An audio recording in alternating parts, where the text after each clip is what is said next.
Bonsoir à tous et merci de nous accueillir chez vous. Voici les titres de cette édition. Journée île morte ce jeudi, les élus durcissent le ton. Comme prévu, ils se sont rassemblés ce mardi face à la montée en puissance de la violence. Quelles sont leurs attentes, les autres actions programmées? Le président de l'association des maires, Madi Souf, est l'invité du 19h. Si vous avez plus de 30 ans, faites-vous dépister du diabète et de l'hypertension artérielle. Depuis aujourd'hui, l'ARS vous offre cette possibilité. Une vaste campagne est menée dans les 4 coins du département où de nombreux malades s'ignorent. Renforcer la coopération économique entre Mayotte et La Réunion, c'est l'ambition du club Export Réunion. Plusieurs chefs d'entreprise sont actuellement sur le territoire. Ils ont rencontré aujourd'hui de potentiels partenaires. On en parlera avec le président de la structure, Laurent Lemaître, également invité dans votre journal. Nouvelle matinée de terreur ce matin à Koungou. Une fois de plus, les automobilistes ont été surpris par les délinquants qui ne s'arrêtent plus depuis la rentrée. Lassés, désœuvrés, les conducteurs ne peuvent que s'accommoder de cette situation. Génial Atoumani et Géraldine Louis. Tous les jours, c'est comme ça, on en a. Coup de gueule ce matin sur la RN1 en direction de Majicavo. Il est 6h30 quand un groupe de jeunes s'attaque au véhicule à coups de bouteilles en verre. On a fait demi-tour, les gens disent vaut mieux retourner. Vous vivez comment cette situation? Cette situation, c'est catastrophique à Mayotte. Là, on en a marre, on a fatigué le travail, on est pénalisé, on ne sait plus quoi faire là. Je viens de Djoumounié, j'ai eu droit à 3 checkpoints de Koungou, Majicavo et je sais plus, je suis perdu. Je suis infirmière et je dois aller vers Koungou, mais je ne sais pas trop la situation. Donc c'était pour savoir, vous savez ce qui se passe là-bas? Les jeunes les ont barrés. D'accord, à quel niveau? Parce que je dois aller jusqu'à Koungou en fait. Juste après la prison. Ah. Vous l'aurez compris, il n'y a même plus de mots pour décrire à Mayotte le sentiment d'impuissance, de lassitude de la part des usagers de la route, pris en otage constamment par des jeunes qu'ils qualifient désormais de terroristes. Et face à cette situation qui va de mal en pis, les élus se sont réunis en urgence à la mairie de Mamoudzou ce matin. Parlementaires, maires, conseillers départementaux, ils étaient une centaine à la recherche de solutions et la première décision prise est d'organiser une journée île morte ce jeudi. Retour sur ces échanges avec Darwesh Daou et Youssouf Ahmed Matouar. L'instant est solennel. Le sujet qui réunit ce jour les élus mahorais à la demande du président de l'association des maires touche plus d'un. L'insécurité a atteint des proportions plus que démesurées sur un territoire de Mayotte au quotidien anarchique. Vols, viols, incendie des biens, agressions en tout genre et la liste est longue. Face à cette situation incontrôlable et incontrôlée, les élus décident de trouver là où les solutions à ces actes purement criminels et organisés. Pour essayer de trouver ainsi des réponses fortes face à ce brasier permanent indescriptible, certains élus cherchent toujours à comprendre pourquoi un tel désordre. Des réunions, il y en avait. On en a fait. Des propositions, on en a fait. Même la semaine dernière, nos élus ils étaient là-bas. Ils ont parlé d'une seule et même voix avec l'État. Mais seulement la situation est grave. Mayotte ne peut plus vivre comme ça. On ne peut plus continuer avec ces violences. Cette épineuse question d'insécurité décidément intenable à Mayotte repose certes sur des mesures régaliennes, mais pour le député Mansour Kamardine, les responsabilités doivent être scrupuleusement partagées. Il faut absolument que la loi soit changée pour dire que tous ceux et toutes celles qui seront pris avec des clandestins puissent se voir exproprier soit leur terrain, soit leur voiture, soit leur logement, ainsi de suite, de telle manière à ce qu'on sache que nous ne pouvons pas continuer. En guise d'épilogue, la réunion s'est clôturée avec une décision pour une journée morte jeudi 15 septembre dans les établissements et au niveau des transports scolaires, de même que dans les administrations. Et le maire de Pamandzi et le président de l'association des maires, Madi Souf, est notre invité ce soir. Bonsoir, merci d'être avec nous. Bonsoir. Alors, cette journée île morte prévue ce jeudi, qu'est-ce que vous en attendez concrètement ? Tout d'abord, je dois saluer tous les personnels ou toutes les personnes qui ont participé à cette réunion et puis remercier effectivement aussi Mayotte Première d'avoir voulu m'inviter à ce journal. Vous savez, Mayotte connaît des événements très délicats de ces derniers temps parce qu'il va de caillassage, de l'attaque aux gendarmes, aux policiers, mais maintenant on est en train d'incendier des maisons avec des gens à l'intérieur. Donc la situation nous oblige à agir vite, même très vite, parce que, comme je l'ai dit, la situation est très grave. Ça a été relaté par le reportage qui a été dit tout à l'heure. Donc la situation est très grave et chacun doit prendre ses responsabilités.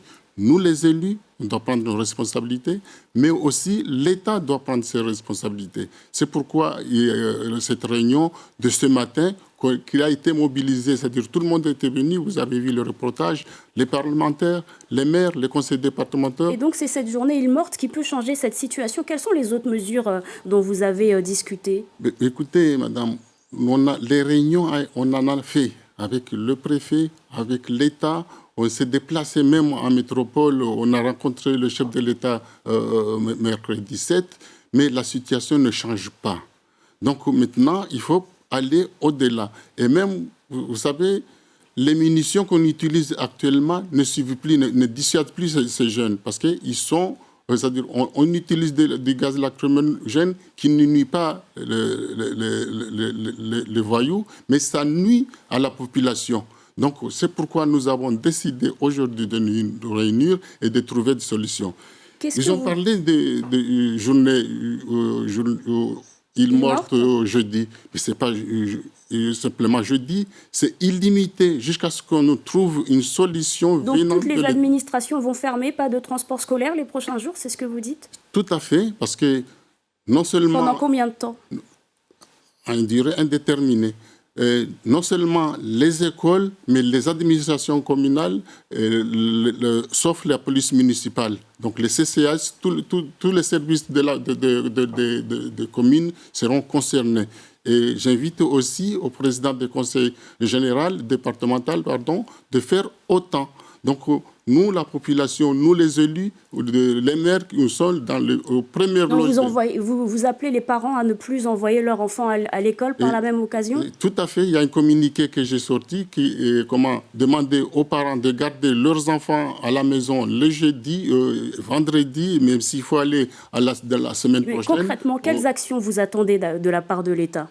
Nous attendons une réaction de l'État. Seulement une réaction? Des actions? Quelles actions? Des actions. Bon, on nous a annoncé plusieurs revendications que nous, les maires, on a remontées, à savoir la formation de la police municipale, l'équipement des policiers municipaux et tout ce paquetage de décisions qu'on a demandé à l'État. Il faudrait que l'État donne aussi les moyens aux communes pour qu'on puisse agir en conséquence. Alors on le voit, à chaque fois, la population et les élus exigent davantage de renforts. Parfois les renforts sont là et pourtant la situation reste telle qu'elle. Vous ne pensez pas qu'il faudrait aller plus loin que ces demandes de renforts et de davantage de munitions? C'est pourquoi on est allé plus loin ce matin, madame. C'est pourquoi on demande aussi ces journées d'île morte pour qu'on puisse revendiquer, pour faire remonter nos revendications au niveau de l'État. Donc, vous voyez, la situation est très grave, madame. Et comment vous traduisez le silence de la préfecture jusqu'alors? Écoutez, nous... On attend la réponse de la préfecture. Moi, je ne peux pas juger le préfet. C'est lui qui sait pourquoi il y a un tel silence. Peut-être il attend aussi la réaction de la population. Vous savez, j'ai pu négocier ce matin pour qu'on ne bloque pas l'île. Parce que, vous savez, les conséquences qu'il y a eu en 2011, vous savez que les conséquences qu'il y a eu en 2018, 40 jours de blocage de l'île. Moi, je vais éviter ça. Donc, nous, on préconise qu'on bloque, on ferme les écoles primaires et les administrations des communes. Voilà, et puis on attendra la réponse de l'État. Et si ça n'a aucun effet, quelle va être la suite? Ça aura de l'effet, madame. Pourquoi il n'aura pas d'effet? Il faut essayer, toujours essayer. Il ne faut pas rester les bras croisés.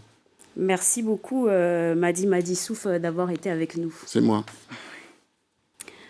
On vous en parlait hier, un décasage était prévu ce mardi à Bandélé. Il a eu lieu vers le sentier de la crête du village, mais le second, programmé dans le quartier Nyambo-Titi, a été suspendu après qu'une famille ait porté l'affaire en justice. Zora Abdoukafé et Farah Ousseni ont rencontré les familles concernées. Il ne reste qu'un amas de tôles, des engins de chantier déblayant la zone et un balai de camions évacuant les tôles. Nous sommes dans les hauteurs de Bandélé, où une opération de démolition d'une trentaine de cases en tôle a eu lieu très tôt ce matin. Cette démarche a été initiée par la préfecture après un arrêté daté du 6 juillet 2022. Autre site concerné par la démolition de cases en tôle, le quartier Nyambotiti. Ici, la procédure est temporairement suspendue car les habitants ont porté l'affaire au tribunal. La justice devra statuer le 27 septembre prochain. En attendant, Électricité de Mayotte a déjà enlevé les compteurs de certaines maisons et l'eau a été coupée. Si certains riverains sont déjà partis, d'autres sont prêts à partir à condition d'avoir un logement durable. Qu'on nous donne le même terrain que ce qu'on a ici, où nous on n'a pas demandé qu'on nous donne une maison, ce qu'on a construit ici, mais juste qu'ils nous donnent un terrain pour qu'on puisse y aller vivre avec nos familles à Bandélé. C'est tout ce qu'on demande, mais on n'a pas demandé qu'on nous donne des maisons. On nous a proposé quelque chose, mais c'est plutôt comme un centre d'accueil qui va durer 3 mois. Au bout de 3 mois, et puis il va se démerder. Et donc la question aujourd'hui, c'est justement qu'est-ce qu'il va faire au bout de 3 mois? Qu'est-ce qu'il va devenir? Où est-ce qu'il va aller? Donc on considère qu'on n'a toujours pas de solution. Dans les réseaux sociaux, la préfecture de Mayotte communique sur sa volonté de poursuivre des opérations pour démolir des bidonvilles. Naredi Tounde, comprenez, faites-vous dépister, c'est le nom de la campagne de dépistage du diabète et de l'hypertension artérielle lancée ce mardi. La campagne de masse concerne toute l'île et s'étend jusqu'à samedi. À Mayotte, ces maladies chroniques sévissent de plus en plus. Chef Ali Bako et Hassadi Razafitseeno. Hassan est diabétique. Il est ici ce matin pour prendre sa tension et connaître son taux de glycémie. Ce centre de dépistage installé près de chez lui à Sada lui facilite la vie. Comme ils sont au village, autant venir mesurer ma glycémie. On m'a aussi conseillé de bien prendre mes médicaments et de faire attention à la consommation de sel, de sucre et de graisse. C'est à la fois un centre de dépistage et de prévention. Parmi les dizaines de personnes reçues, Ali Nassuf, venu profiter de précieux conseils, mais avant tout pour se rassurer. Je suis venu aujourd'hui pour venir savoir ma santé comment il est. Parce qu'il y a des dangers, il y a des maladies qui circulent. Les présents ici veulent montrer l'exemple. Infirmiers, associations, plus d'une centaine de personnes est mobilisée sur cette vaste opération qui s'achève samedi. Toutes les communes seront concernées par cette opération de dépistage. Tous les jours, on va avoir 14 points de dépistage sur l'ensemble de l'île. Il y a des points fixes et il y a aussi un certain nombre de points mobiles sur l'ensemble de l'île. Et donc la population, on peut aller soit sur le site de l'ARS, soit sur le Facebook de l'ARS. Il y a toute la liste des stands. Et tous les matins, sur la radio Mayotte de la Première, on indiquera les stands de la journée. Plus tôt le diabète est dépisté, meilleure est la prise en charge. À Mayotte, 1 personne sur 6 est atteinte de diabète, contre 1 sur 100 en métropole. Mouvement d'humeur à la Poste à compter d'aujourd'hui et jusqu'à jeudi. Le syndicat Sud PTT conduit une grève. Parmi les revendications, la prise en charge de l'ancienneté ou encore la résolution du problème d'adressage. D'autres changements sont attendus. Mounier Mounir Moussa, le secrétaire départemental du syndicat Sud PTT Mayotte, nous en dit plus au micro de Darwesh Daou et Youssouf Ahmed Matouar. Nous sommes en grève aujourd'hui parce qu'il y a beaucoup de problèmes à la Poste. Donc c'est la raison pour laquelle nous avons fait appel à l'ensemble des postiers pour venir manifester. Donc parmi les problèmes, je peux en citer que 3. Par exemple, la retraite forcée. Nous avons vu ces derniers temps, le conseil départemental, ils ont recruté un DRH qui a 65 ans. Chez nous, à la Poste, on nous oblige à partir à la retraite à 55 ans, voire 60 ans. Donc la loi n'est pas respectée à Mayotte. On demande à ce que la loi soit respectée. Deuxième point, ce qui nous fait vraiment chaud au cœur. Nous avons demandé un audit au service à la Poste pour voir par exemple le nombre des agents que nous avons ici à la Poste, si c'est suffisant ou pas. Nous avons demandé des moyens de travail. Si par exemple le nombre de bureaux, le nombre de matériel qu'on travaille, si c'est suffisant ou ce n'est pas suffisant. Si par exemple l'argent qu'on nous donne ici, Si c'est bien utilisé ou mal utilisé. Si c'est volé. Ça fait un bon moment que j'ai demandé ça à Madame Degault Valérie à Paris. Elle ne veut pas. Et contacté, la direction de la Poste informe que ce mouvement ne concerne que 8 postiers sur 211. Elle assure que plusieurs réunions de concertation ont eu lieu et que des avancées ont été proposées. Elle se dit pour finir à l'écoute. Depuis ce lundi, une vingtaine d'entreprises réunionnaises à travers le club Export Réunion sont à Mayotte pour nouer des partenariats avec celles du département au programme des rencontres B2B, des visites d'entreprises privées, de partenaires publics, mais aussi des visites de sites. Ce mardi, au Passamaiti Lodge, les membres de l'association ont échangé avec des chefs d'entreprise du territoire, comme vous le voyez sur ces images de Hassadi Razafit Seheno. Et je vous le disais en titre, Laurent Lemaître, le président du Club Export Réunion, est avec nous. Bonsoir, merci d'avoir accepté notre invitation. Bonsoir, merci. Alors cette mission est une première. Qu'est-ce qui a motivé ce déplacement ? D'abord, une fin de crise Covid et je pense qu'une prise de conscience de nos deux îles qui a besoin de renforcer cette coopération économique. Et donc, nous, depuis la réunion des entreprises réunionnaises qui sont déjà, pour certaines, déjà basées ici à Mayotte, qui ont envie de voir l'économie mahoraise et d'augmenter ce volume d'activité. Oui. Alors, on parle de partenariat, de resserrer les liens. Comment cela peut se traduire ? Moi, je suis intimement convaincu que ça doit venir de la part des entreprises qui doivent elles-mêmes montrer l'exemple. Et donc, nos entreprises, tant du côté île de la Réunion que du côté île de Mayotte, ont besoin de se resserrer ces liens, qui sont déjà existants. Hein, d'ailleurs, il y a beaucoup d'entreprises qui travaillent des deux côtés. Et aujourd'hui, c'était l'objet de ces rencontres, discuter, trouver des accords. Voilà, c'est comme ça qu'on développe des partenariats. Alors oui, il y a déjà des entreprises réunionnaises installées ici et d'autres de Mayotte installées à La Réunion, mais on n'a pas l'impression qu'il y ait une certaine solidarité. Les relations restent toujours encore un peu tendues. Comment resserrer ces liens, justement ? Alors oui, il peut y avoir une relation qui est au-delà du monde économique. Moi, je suis persuadé que le monde économique doit rester en dehors de ces considérations. On est des chefs d'entreprise, nous, on est là pour faire de l'activité. Moi, je pense que la première chose déjà, c'est de venir, on vient ici, on vient rencontrer les chefs d'entreprise. Déjà, je peux vous le dire, on va organiser la même chose sur l'île de la Réunion. On va inviter des chefs d'entreprise, sans doute courant 2023, des chefs d'entreprise mahorais de venir chez nous à La Réunion pour développer des activités à l'île de la Réunion. Je pense que ça se fait comme ça. C'est des petites actions de chefs d'entreprise qui doivent créer des liens. Et c'est comme ça qu'on améliorera entre nous la relation. On parle de quel secteur d'activité exactement ? On est dans tout secteur d'activité. Alors bien sûr, il y a le BTP, puisqu'il y a une activité très intense sur la partie construction ici à Mayotte. Mais on est aussi beaucoup dans le digital, on est sur la formation, on est sur l'industrie, enfin tout secteur. Merci beaucoup Laurent Lemaître d'avoir été avec nous. On rappelle que vous êtes le président du club Export Réunion. Merci. Du sport, pour terminer cette édition, le tennis club Coropa a fait sa rentrée ce week-end. Le club compte des centaines d'adhérents sur l'île et il séduit de plus en plus. Marie Sabina, Raina Lilouafa et Ilona Youssoufa ont rencontré les passionnés. Regardez. Coup droit, revers, service. Ces licenciés du tennis club de Coropa s'entraînent plusieurs fois par semaine. Des heures d'entraînement pour acquérir des automatismes qui feront peut-être d'eux des sportifs de haut niveau. À 14 ans, Dulkamar Tumbou est champion de Mayotte dans la catégorie des 15-16 ans. Ça fait déjà 4 ans que je joue au tennis avec mes amis, mes collègues. Je préfère bien le tennis. Je m'entraîne avec mes professeurs de tennis.